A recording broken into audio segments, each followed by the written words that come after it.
Good morning and welcome to the new Saturday special segment of Dr. Lamba's Awakening Call. Sikh religion is the latest religion, but it was a revolutionary religion as well. Possibly the importance given to the social aspects in this religion is unparalleled. Islam was a religion that abolished or was anti-caste. So was Sikhism, but it went ahead, much more ahead than Islam was. Islam did not preach the equality of men and women, though it said that the heaven lies under the feet of the mother. And the same mother was mistreated to the extent that you can't imagine.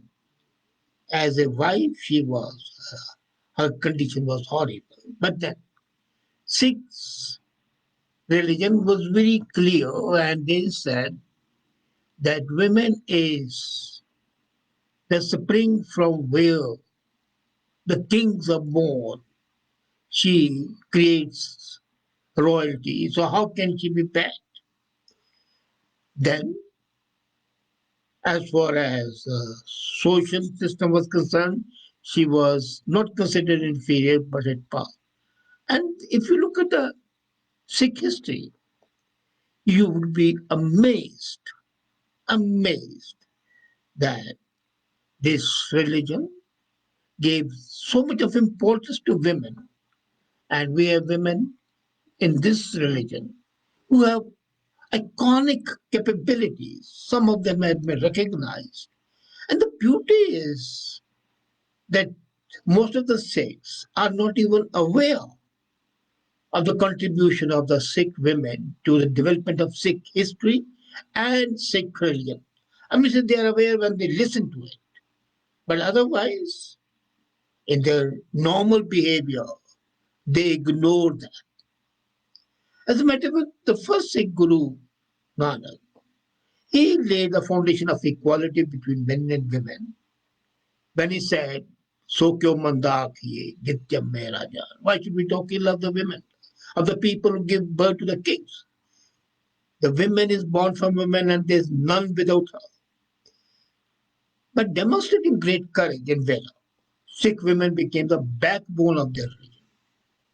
They undertook different responsibilities at different times, ranging from running the community kitchen to fighting the battles. The first woman who comes to my mind is Mata Kiwi.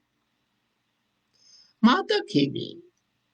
Mata is a mother that was an honorific name given by the masses to the lady, the wife of the second Sikh Guru, Angad Dev. And she became the real partner of Angad Dev by taking up the responsibility of Langar, the community kitchen, and now Langars have become very, very famous. And she was an embodiment of selfless courage and selfless service. She ensured that the langar was running 24/7. And beauty is that she is the only lady mentioned in Guru Granth itself on page 967 of Guru Granth. Mata Kivi is referred to, and translated, the verse means, great was her shadow, like that of a huge tree, regularly and abundantly. She served a delicious rice pudding, enriched with a clarified butter and tasting like elixir to the persons who visited the Guru. She thus has the distinction of being the only one of the Guru's wives, anyone, to be mentioned by name in Guru Granth Sahib. And Guru Granth is considered to be the living Guru. She is described as a good person, an affectionate mother, and one who provides shelter and protection to others. Mata Kevi, wife of Angadev, is the only lady, as I said, who was praised in the hymns composed by Balwant. And the whole thing shows the respect and the regard that she had. She is compared to a leafy tree giving shade to us. And then, she ensured that there was no discrimination in Langar based on caste, color, gender, or religion. Till date, this tradition continues. And another thing, she was the lady who broke the age old practice of parda. Women used to wear long veils. She said, no, don't do it. She encouraged women to do selfless service in the Lanka. And then, as a regard, she was called Mata, the mother. When her husband died, she lived 30 years after the death of her husband and continued contributing to the Sikh religion. When Guru Angad passed the succession to Guru Amardas, the third Guru, the son of the second Guru, Datu, was disappointed. He was encouraged by his friends to declare himself a Guru. And he took the following and the saying hymns to themselves. Kivi was quite upset. Now, here she consolidated Sikhism. This religion could have been divided at that time. He told Datu that the responsibility was too much for him, and the only way was to go back to the rightful Guru and beg forgiveness. So she took her son to a third Guru, and Datu was forgiven, and the breach was healed. Thanks to her intervention, Sikhism was saved from this division. This religion could have been bought on asunder. Then her daughter Amro married Bhai Jassu of Basarke. He was son of Bhai Manas Chand, and Amro was the first preacher of Sikhism. Till that time, the preachers used to be only male.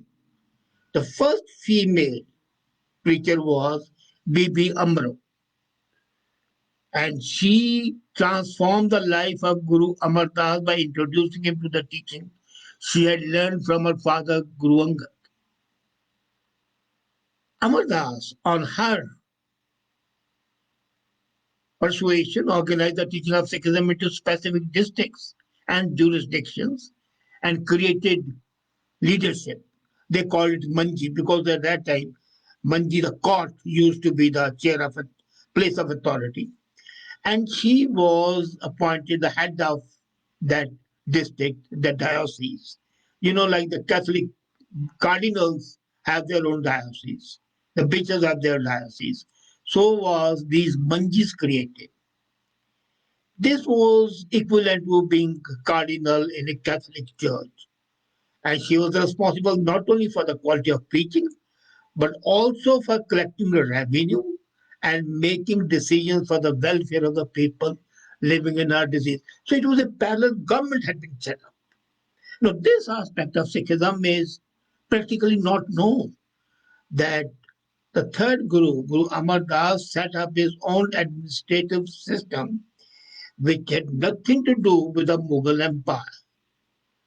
It was independent, autonomous, and they were collecting revenue, which ordinarily used to go to state. And this diocese of Manji included her husband's village. And if you go to that village today, you will find an old tank pond in the name of Baby Amro. They call it Baby Amro Ka Talab, the tank of Baby Amro in her memory. So this lady and her mother, so this mother-daughter duo created or did a lot. Then Mata Gujri is very famous, wife of Guru Tegh Bahadur, mother of Gobind Singh. She had undying courage, and she was the person who gave confidence to the two younger sons of Gobind Singh who were buried alive. She, but her religion, her importance is more as a guide to the two young princes, two young sahibzadas.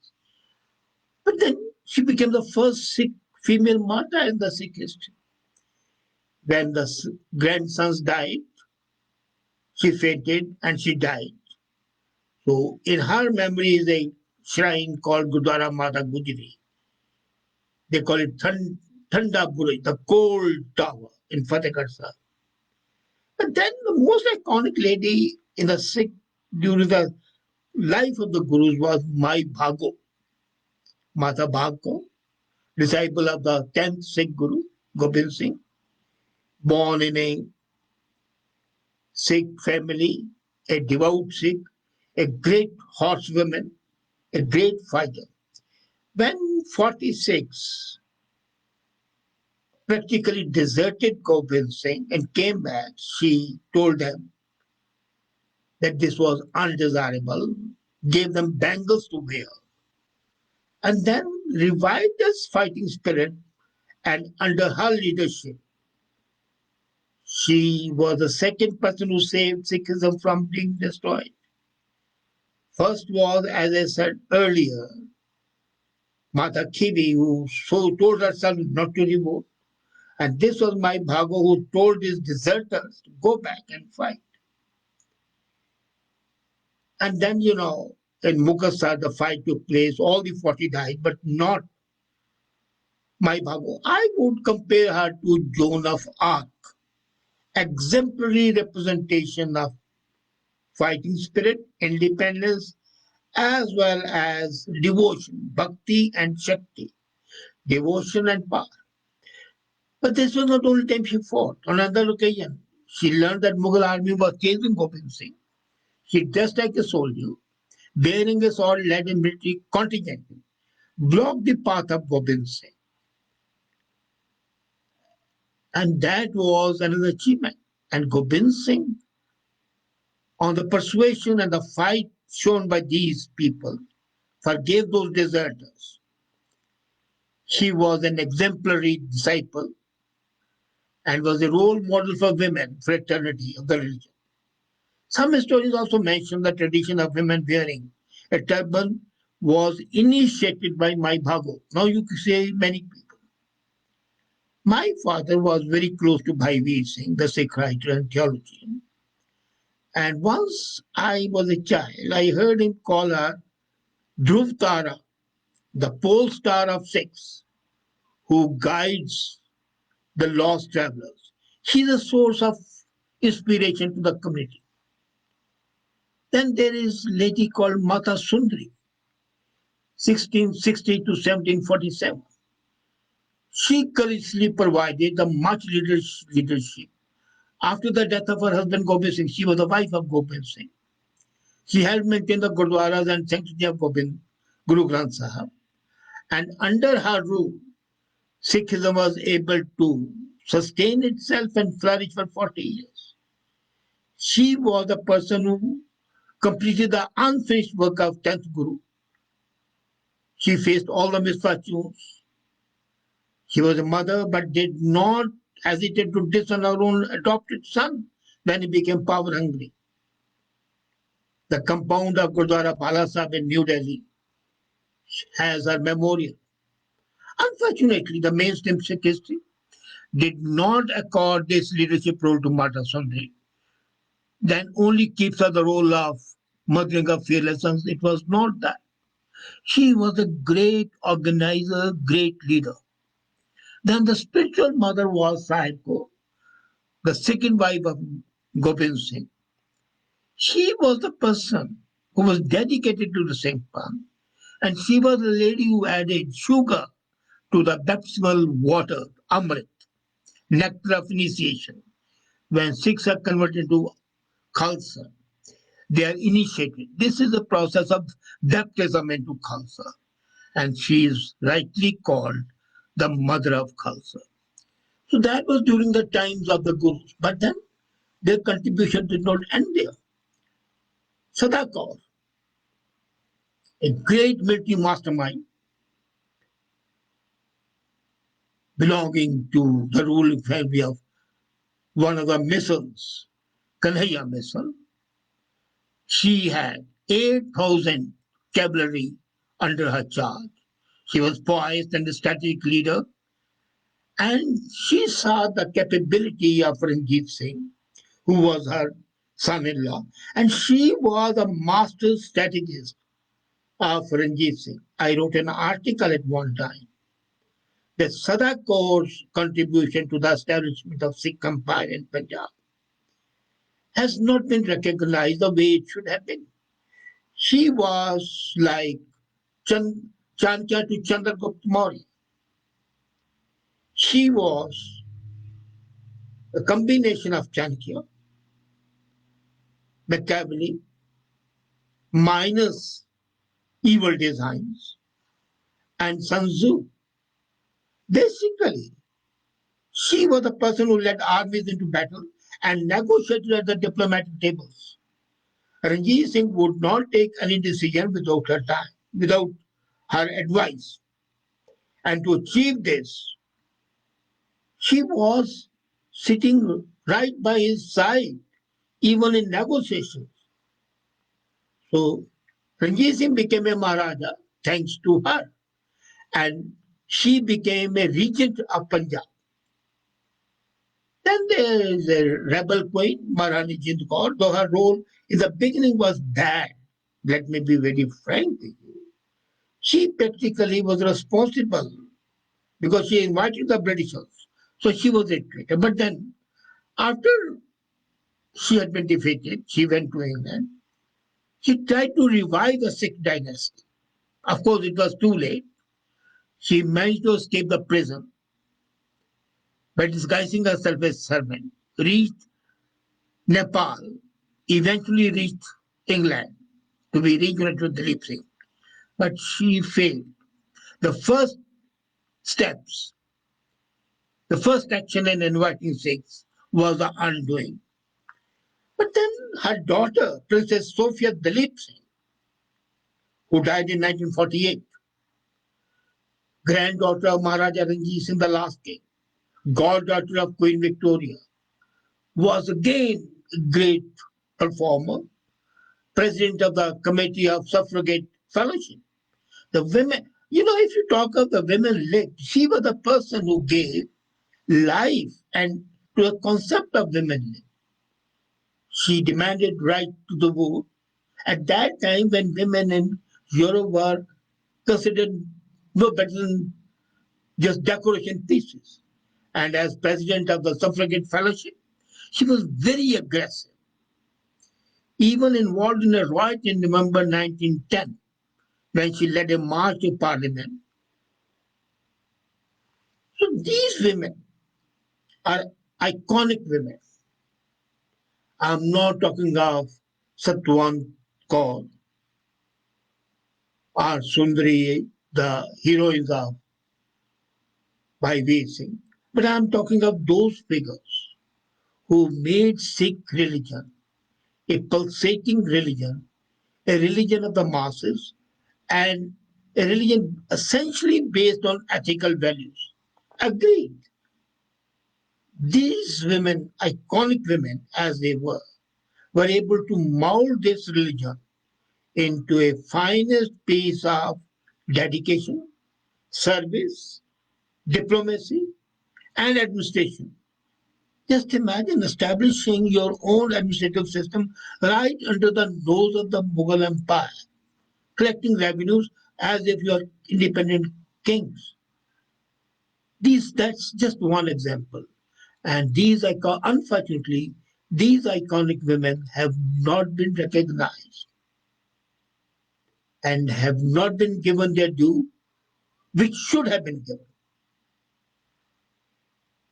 And this is because people just see the history of days, but not the real performers. is the duty and the responsibility of the Sikh religious institutions to ensure that these iconic women are given their due place so that they keep on not only motivating but also guiding the coming generations, and not only of Sikhs but of all the people, because their ideas, their concepts crossed all limits of religion and they were universal in nature. Hats off, or shall I say, turbans of these iconic women. Thank you.